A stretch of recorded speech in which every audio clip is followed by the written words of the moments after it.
สบายดีพี่น้องปองป่ายมัดสกุลทุกคนมาเด้อหมุเจ้ามาเฮ็ดออมหอยกับสตุกเด้ออันนี้หอยสตุกห่มมาแต่หน้าเมื่อวานสตุกไปหน้าได้หอยอยู่ข้างหวย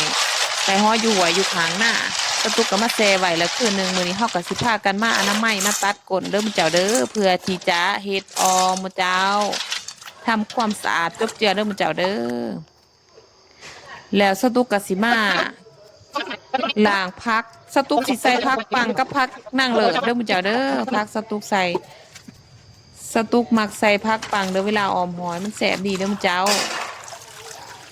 พักปังพักนั่งเลิศสตุกเก่าอยู่ในสวนสตุกเองสมาติกันเบาแล้วเฮาก็สิมาขัวเขาเบื่อเรื่องเด้อมุเจ้าเด้อคือสตุกเคยเว้าหั่นแหละเนาะสตุกมักใส่ข้าวเบื่อเหลืองบ่ว่าสิเป็นแกงออมชนิดใดสตุกต่างมักใส่ข้าวเบื่อเหลืองมุเจ้ามันหอมดีถ้าใส่ข้าวเบื่อเหลืองตัวหอมข้าวเบื่อเหลืองแล้วก็สตุกตำข้าวเบื่อเหลืองแล้วสตุกก็สิมาตำหมักเพช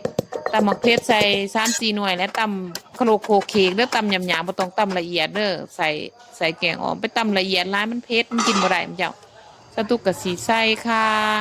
แล้วก็มาข้างหม้อใส่น้ำปลาแดก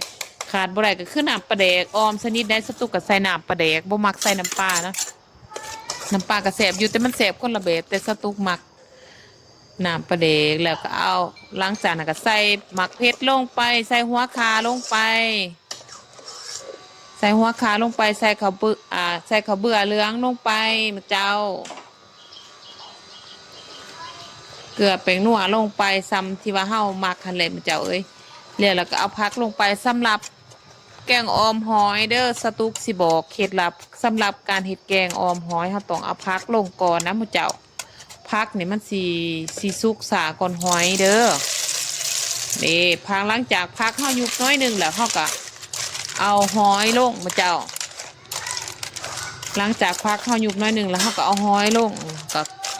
คุเล่คนไปคนมามื้อเจ้าแล้วคนไปแล้วหลังจากหมอเฮากลับมาฟดแบบแล้วก็เอาหอยเห็นขึ้นมาซีเบิงเนาะมาดูดเบิงว่าพอดีมันดูดออกแล้วให้เฮาโป่งเราได้มันเจ้าขันเฮาไปใส่หอยก่อนแล้วเฮาจึงไปใส่ผักหันเพื่อสิรอถาผักสูงพอดีหอยเฮามันสุกแล้วมันสุกแห้งแล้วมันตายค่าแล้วเฮาดูดบ่ออกมันสุกโผดแล้วมันดูดบ่ออกฉะนั้นเฮาต้องใส่ผักก่อนผักเริ่มสิสุกแล้วก็เอาหอยลงแล้วมันกลับมาฟดแบบแล้วก็เอาหอยเห็นมาลองสิมาดูดเบิ่งคันมันออกแล้วคือโป่งเลยมันเจ้าหอยมันดูดออกแล้วให้โป่งเลยบ่ต้องข้างต่อไปด้นคันข้างต่อไปด้นแล้วมันบ่ออกได้มันเจ้าเดก็แบบนี่แหละแบบสตูเพจนี่แหละนี่ก็คือว่าได้แล้วเอาข้างเอาโป่งออกเลยบ่ต้องปิดฟ้าเด้อมันเจ้าเด้อบ่ต้องปิดฟ้าโป่งแล้วให้คนไปคนมาให้เพิ่นเย็นนะขอบใจ